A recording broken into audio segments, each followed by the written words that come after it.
मराठा आंदोलनादरम्यान बऱ्याच ठिकाणी मार्केट बंद, काही ठिकाणी तोडफोडही झाली। आता राज्य व्यापारी संघटना पुढे आलेली आहे आणि नुकसान भरपाईची मागणी करत आहेत। माझ्यासोबत राज्य व्यापारी संघटनेचे अध्यक्ष दीपेन अग्रवाल जी आहे। सर, काय मुद्दा आहे, कशा प्रकारे नुकसान भरपाई तुम्ही मागणार आहात? देखिए, और जो मराठा एजिटेशन अभी चल रहा था उसके कारण ट्रेड और इंडस्ट्री इज़ द मेजर सफ़रर। जैसे अगर मॉनेटरी टर्म्स में आकलन करेंगे तो डायरेक्ट लॉस जो है 2.5 से 3 हज़ार करोड़ का लॉस है, जिसके अंदर में trade, industry, logistics, transport, tourism, travel, ये सब इंडस्ट्रीज़ इफ़ेक्ट हुई है।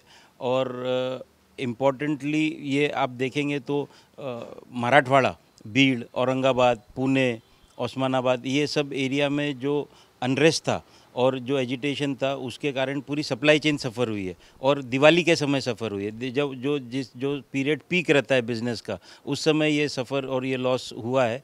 तो हम मुख्यमंत्री, उप मुख्यमंत्री के सामने हमारी मांग लेके जाएंगे कि ये जो लॉस है इसको कंपनसेट करने का कोई फार्मूला बनाए। इनडायरेक्ट लॉस तो बहुत है। सोशल अनरेस्ट और सोशल एजिटेशन अगर होता है तो कोई भी इंडस्ट्री जो यहाँ पे इन्वेस्टमेंट करने को तैयार होती है, मंशा बनाती है, वो बैकफुट पे चले जाती है। क्योंकि कोई भी जहाँ पे लॉ एंड ऑर्डर इशू है कोई भी स्टेट में, या सोशल अनरेस्ट है, सोशल एजिटेशन है, तो कोई वहाँ पे इन्वेस्टमेंट करना नहीं चाहता है। तो इनडायरेक्ट लॉस तो बहुत ज़्यादा है, उसका क्वांटम तो 10,000 करोड़ के ऊपर जाता है।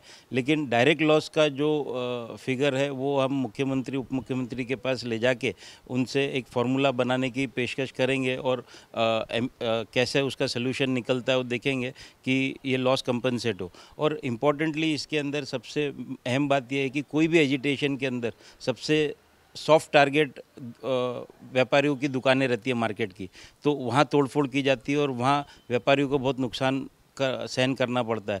लकीली ये एजिटेशन में बहुत ऐसे इंसिडेंट्स नहीं आए, लेकिन गवर्नमेंट प्रॉपर्टीज़ का नुकसान तो हुआ ही है। बसें तोड़ी गई है, जलाई गई है और दूसरी जगह पथराव हुए हुए है।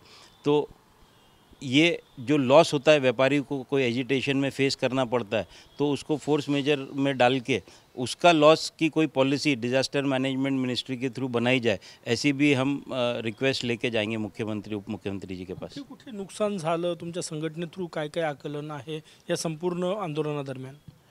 देखिए, जैसे मैंने आपको बताया, कोल्हापुर, मराठवाड़ा, बीड़, पुणे में भी मार्केट बंद रहे, पुणे में भी इफेक्ट रहा, सप्लाई चेन पूरी सफ़र हो गई। और रोड पे, हाईवे पे एजिटेशन था तो ट्रक का आवागमन बंद कर दिया गया, लॉजिस्टिक सफ़र हुआ।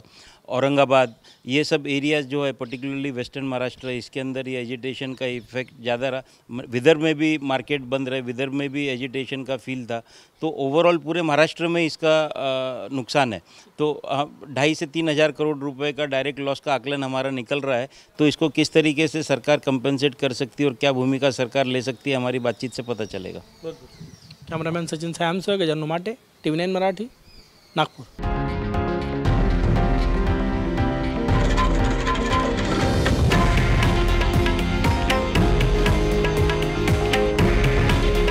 हे आहे देशातील नंबर 1 न्यूज नेटवर्क आणि आपण पाहत आहात TV9 मराठी। काळजी तुमची, हित महाराष्ट्राचं।